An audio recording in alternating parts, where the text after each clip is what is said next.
नमस्कार, मी निकिता. आपण पाहतायत LS मराठी. पाहुयात महत्त्वाच्या घडामोडी. माझ्या कुटुंबावर लावलेले आरोप खोटे आहेत. गिरिजा राऊत 3 वर्षांपासून मुलासोबत राहत नाही. अघोरी कृत्यांचं मी खंडन करतो. न्यायव्यवस्था आम्हाला न्याय देईल अशी आशा व्यक्त करतो.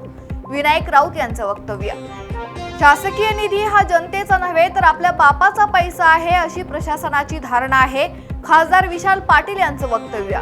नूतन इमारत उद्घाटन समारंभाच्या वादावरून खासदार विशाल पाटलांची मिरज पंचायत समितीच्या प्रशासनावर टीका.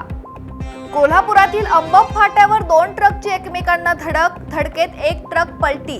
चालक किरकोळ जखमी. ट्रकमधील डिझेल रस्त्यावर सांडल्यानं काही काळ वाहतुकीस अडथळा.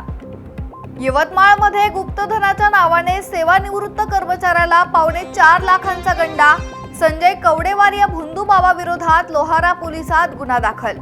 वाशिमच्या रिसोड तालुक्यातील नावली ते धोडप शेत रस्त्याची दुरावस्था समोर. रस्त्याच्या दुरावस्थेमुळे शेतकऱ्यांना आर्थिक फटका. कोल्हापुरातील कागल शहरातील लोहार गल्ली येथील जुन्या दिवाणवाड्याची भिंत आणि छप्पर कोसळून महिलेचा मृत्यू. 13 वर्षांचा मुलगा सुखरूप बचावला.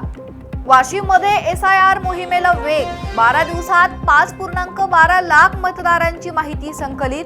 आगामी निवडणुकांसाठी अचूक आणि विश्वासार्ह मतदार यादी तयार करण्यासाठी ही मोहीम महत्त्वाची ठरते.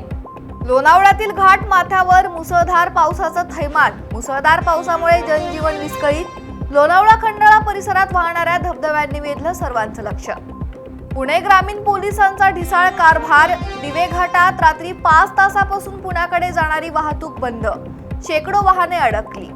पुण्यातील सदाशिव पेठेत मध्यरात्री दुकानाला आग. कुमठेकड रोडवर असलेल्या फ्लेक्स प्रिंटिंग करणाऱ्या दुकानाला भीषण आग. अग्निशमन दलाकडून वेळेत आगीवर नियंत्रण. सुदैवाने कोणतीही जीवितहानी नाही.